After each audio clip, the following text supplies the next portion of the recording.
Hello, what's up, YouTube subscribers? Hey, if you have not liked or subscribed this page, I want you to subscribe this page, like it. This is where I give you content, information I pour into women, just kind of reminding women of who we are and what we've been called to do.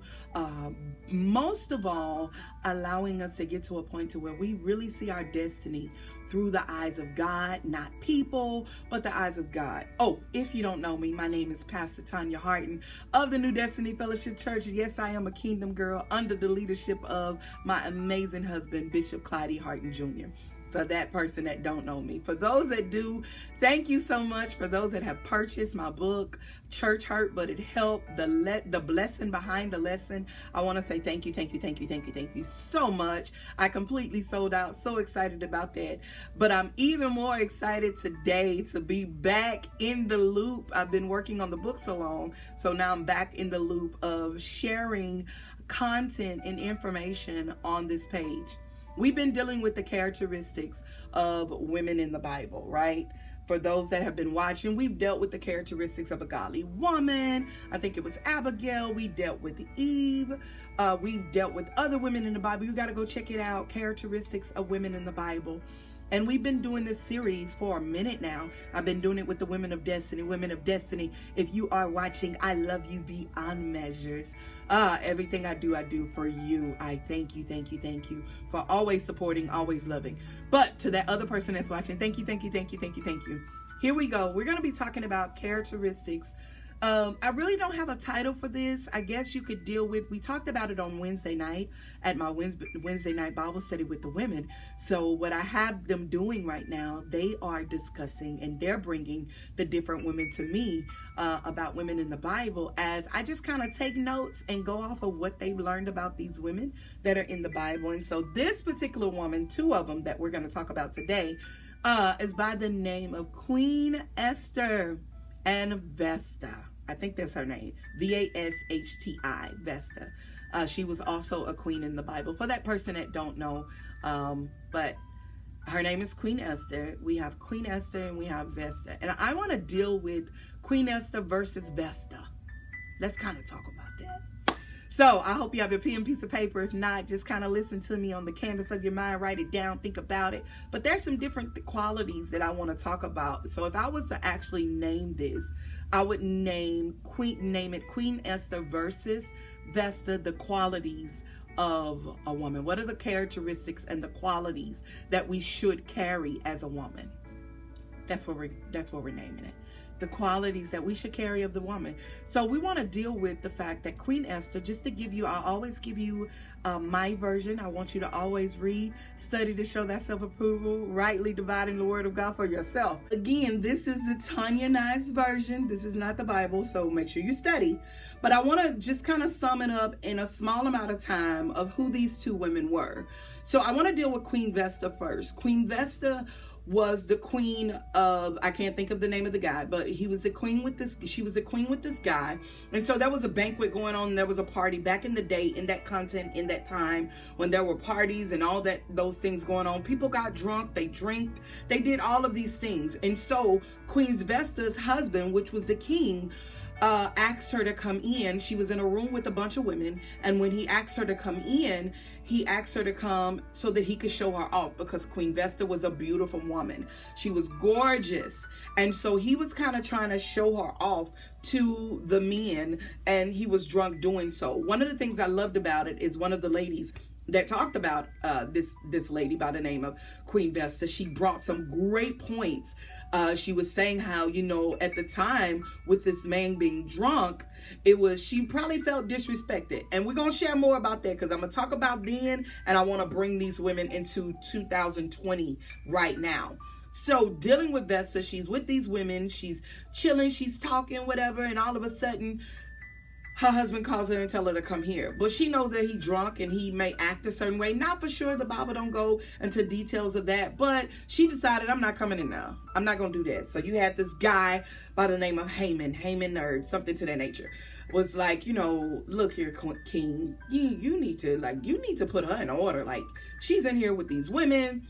And she just said that she's not coming, and it's disrespectful to you as a king for this to happen. So of course the king listened, right? He turned around, he said, you know what, Vesta, you out of here. I wipe my hands with you. He kicked her out of the kingdom, and she went on and went backwards from what the Bible says, and she went back to being like a peasant. She went back to doing that. Now I'm going to share some stuff with you that one of the ladies shared with me in the Women of Destiny. I can't wait to share that part. But here's the deal. After that comes along Queen Esther. Well, during this time, Queen Esther's uncle was what you call a Jew. So Queen Esther, she was raised by her uncle. Her mom and her dad passed away. And so she was raised by her uncle. By being raised by her uncle, you find this out is that her uncle was like, well, I want to get you. I want you to go and try to be a part of the king. Because by this time, the king was saying, you know what? Let me get some women around here and let me pick out, you know, because back then they had a couple of women. It wasn't just one wife like today. It was a bunch of wives. So he wanted to choose a wife. And she was one of them. Just to give a little small snippet. She was one of the wives.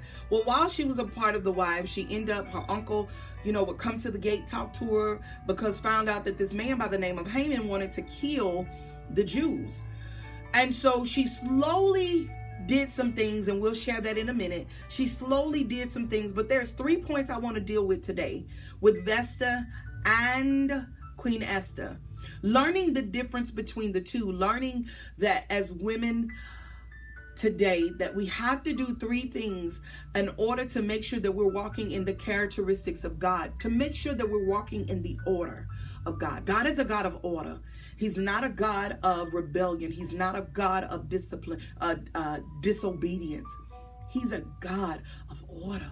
So anything that we do, we must make sure that we're in order. I was sharing with my women. I told them, I said, you know what? One thing I loved about Vesta, and again, I'm going to give you the 3 things. I haven't forgot. I'm still here. I got you.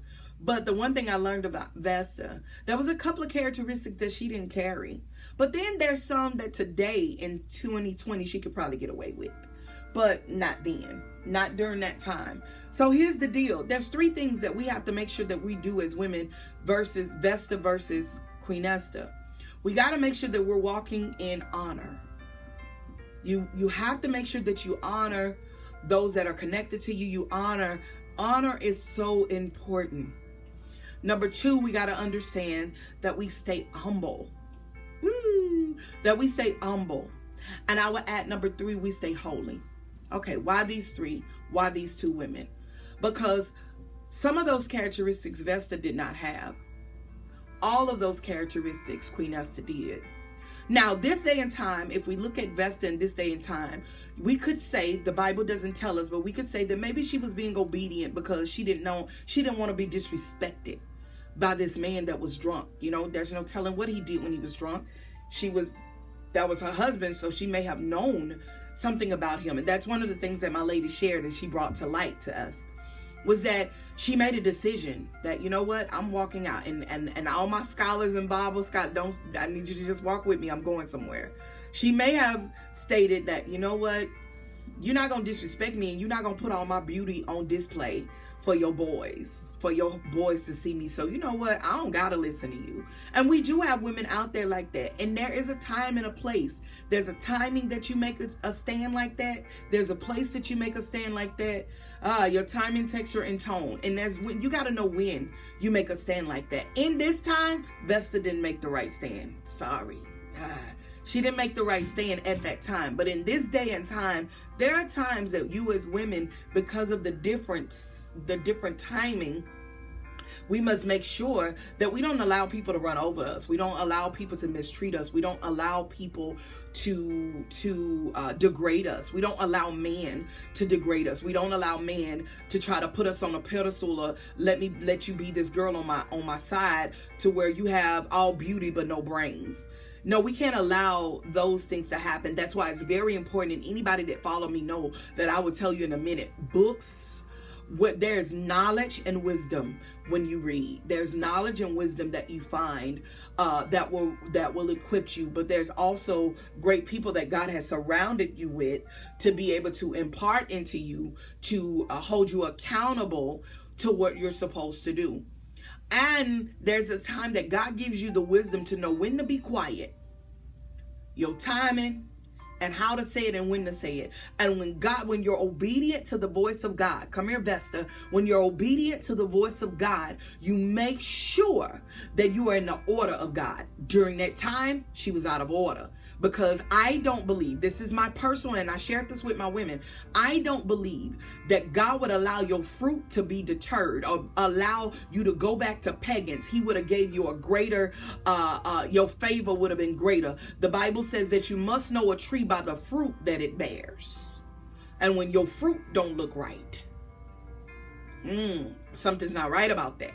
So I don't believe he'll take you back, a dog back to his dong. I don't believe he'll take you back to a place to where you're bitter, where you're hurt, where you're broken, where you're not called. Not saying that Vesta went through this, but I believe that if she was in the order of God, that God would have opened up another door, that Vesta there would have been more scriptures in the Bible about Vesta. But unfortunately it wasn't. Don't be that girl. Don't be that girl that every time I gotta say something, I'm gonna pop off and I have to voice my opinion. Come here, single women. He's not gonna treat me like this and I don't care what he say. And that's great. But are you willing to go through some things with this particular person? I'm not saying for him to disrespect you. I tell women this all the time. If he's not going upside your head, he's not disrespecting you, he's not calling you out of your name, you can stay there a little bit because you weren't all that great either. And sometimes you can still not be great. Sometimes I can still not be great. 19 years of marriage, and there's times I still mess up. I still make mistakes. So don't get so quick to where you have these great standards. There's nothing wrong with standards. But when you say, well, he called me too much. Say what now?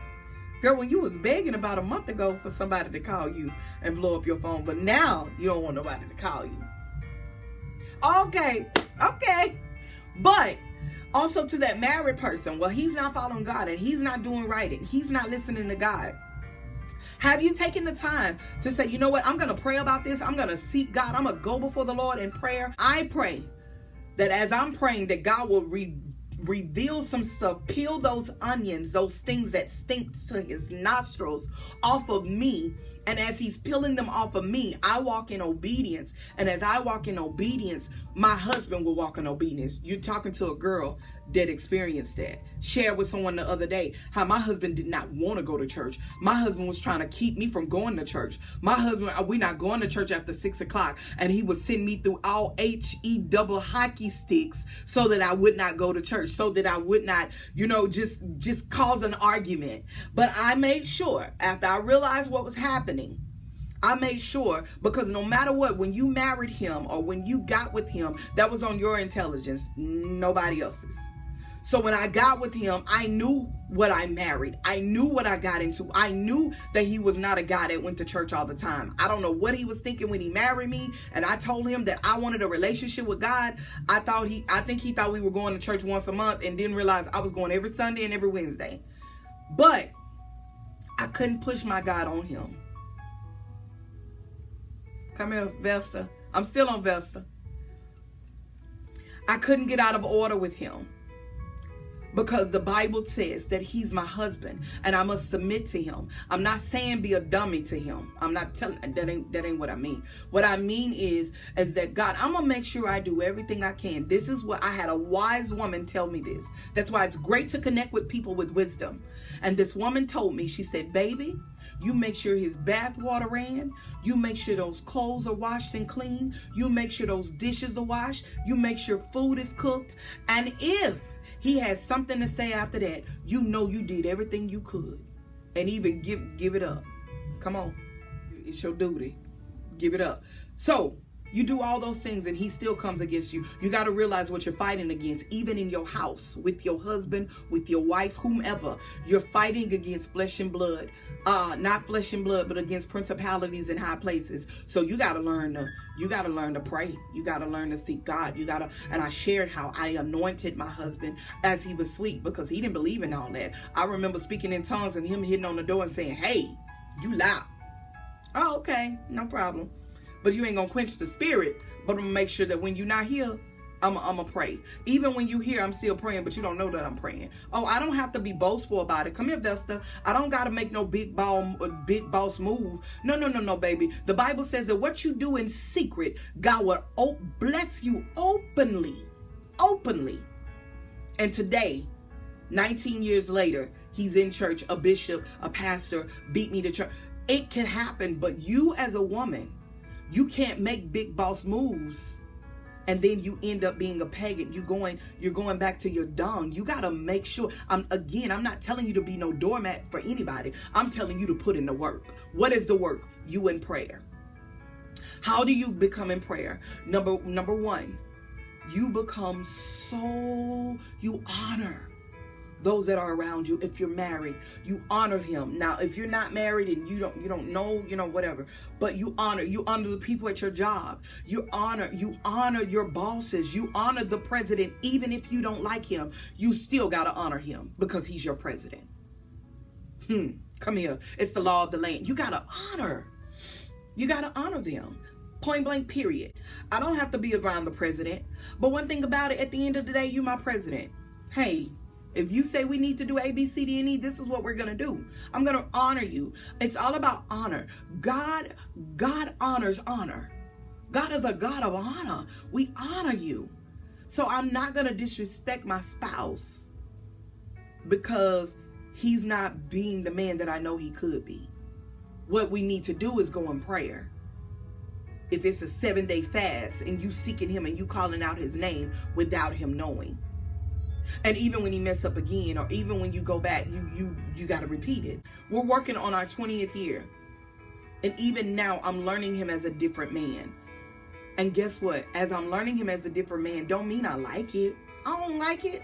It get on my nerves sometimes. But at the end of the day, I have to make sure that I'm covering him in prayer, even in that area, and making sure that I don't come against him. What happens when you're the one that's not honoring? What happens? God don't get him, he get you. So why not honor? Why not be like Queen Esther and honor? Even though she knew the king, there was some things that she set up for the king. She honored him enough. Her uncle kept telling her, go to the king because he about to kill the Jews. Go to the king, he about to kill the Jews. She didn't listen to her uncle. Come here. You don't do foolish things. I don't care if your husband, you make sure you're doing what God told you to do. You make sure you're following God. And you'll know when it's God. You'll know when it's not God. You will feel it in your spirit. Anything that's confusion, you know it's not God.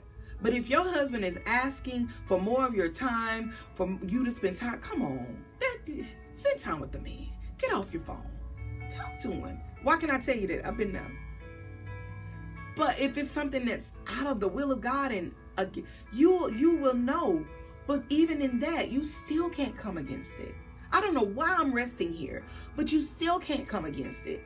But I tell you this, relationships, friendships, whomever, there's a loyalty and there's an honor that you must do. But you got to make sure you're following God. You can't follow people. Her uncle, Queen Esther, uncle kept asking, telling her to go to the king. And he literally went out to the streets and clothed himself. And everybody was asking her uncle what was wrong with him. And he was like, my people, they're about to kill my people. But she made sure that she honored the king. She asked for him to do a banquet. He said, yes, I'll do a banquet. And she was about to tell him, and she said, no. I feel in my gut, I can't do this right now. Timing. This ain't the right timing to talk to him about this. This ain't it. Because the one that's his right-hand man is the one that's trying to kill the people. So I got to make sure that my timing is right. When you honor people, you make sure your timing right. And you humble. Number 2, you humble yourself to that person. You don't come against that person. You humble yourself. How do I humble myself?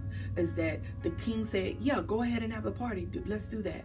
Okay, I made sure I humbled myself and went to him, Queen Esther. I went to him and told, is it okay? Then we had the party, and the party, it wasn't the right timing. Okay, so I went to him again and said, can we have another party? She goes to him again, and I don't remember how many times, but there was a couple of times she went to him, and finally she had the party, and she finally told the king that they were trying to kill the Jews. And check this out. And even they were trying to kill the Jew, please know, king, that I'm a Jew as well. I'm one of them. And while I'm one of them, if you're going to kill them, kill me too. come here. Are you willing to sacrifice? I'm not saying sacrifice in that way, but are we willing to sacrifice ourselves for the people that are assigned to us? Come here, for those, because you know you're not going through this for nothing.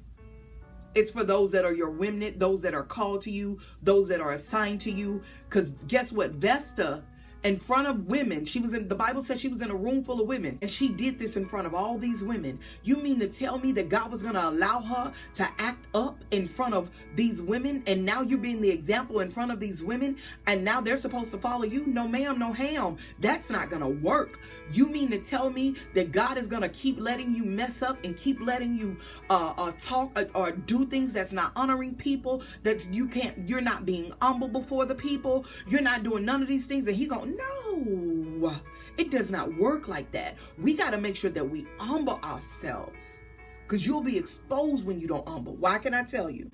Because I've been there.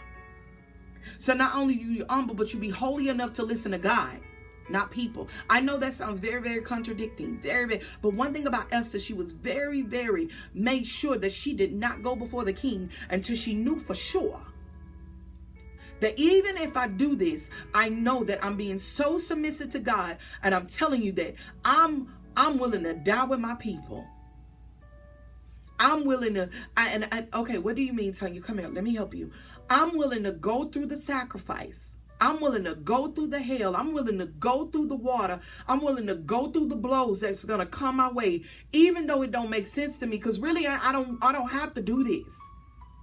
I don't have to be the one on the front line. I don't have to be the one that take all the blows. But God, if you're going to use somebody, use me.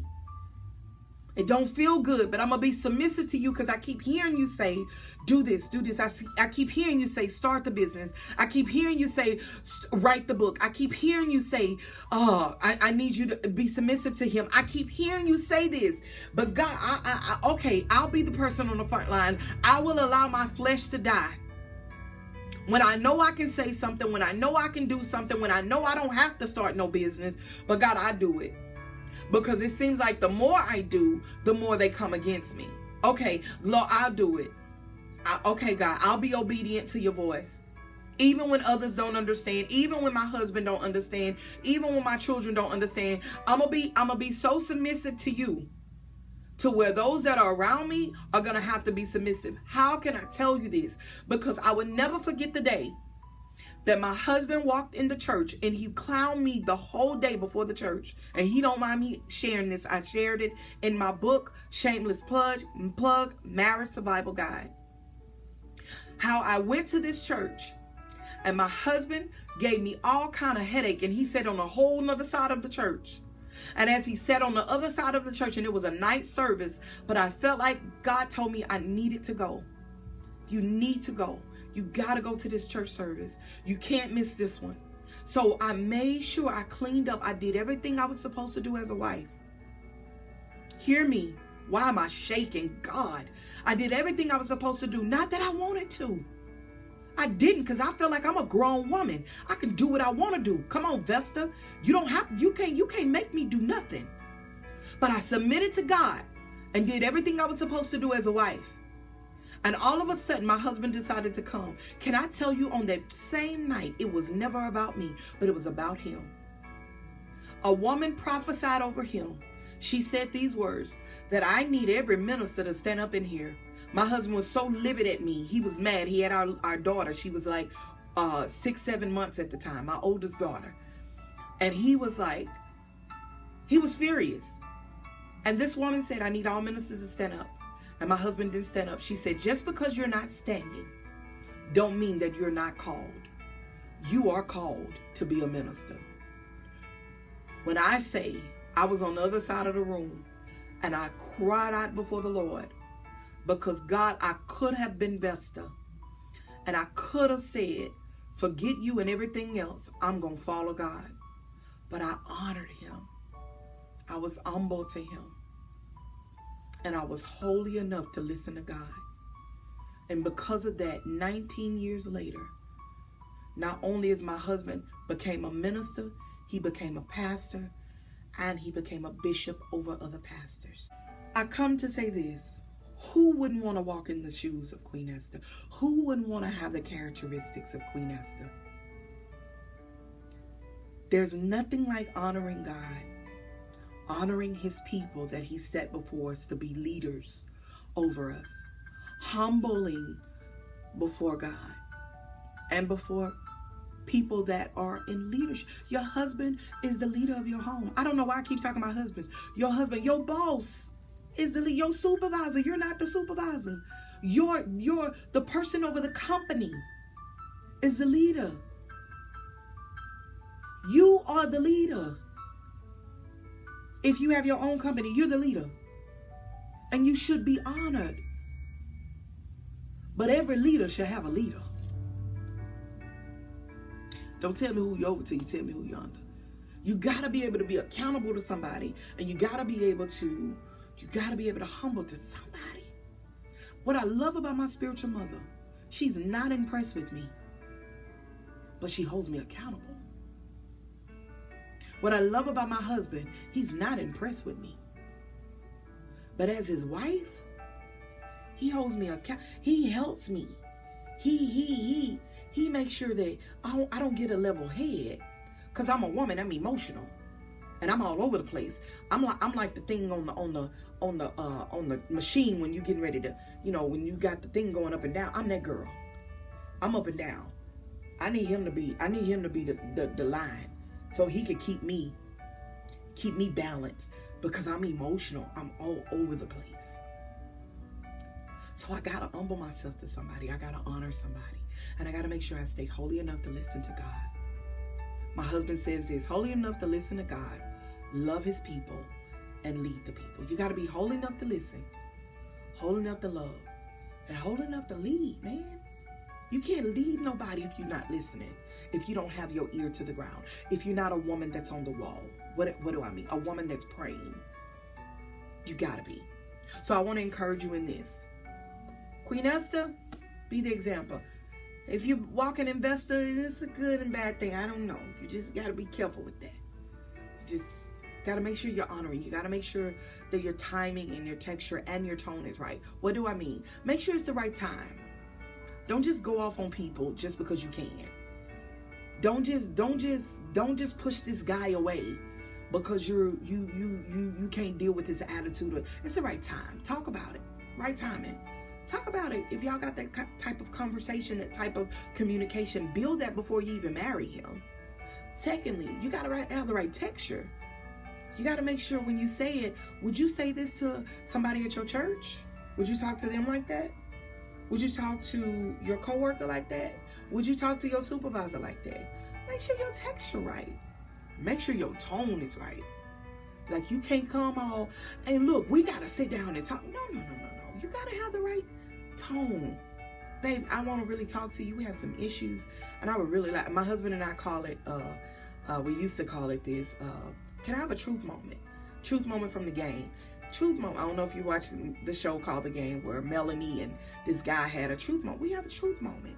And our truth moment is, let me just get it off my chest and let you know how I feel. I just need you to hear me out right now.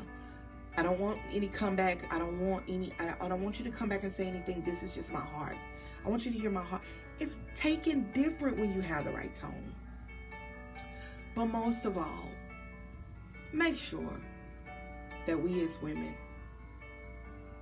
walk in the characteristics of what God called us to be.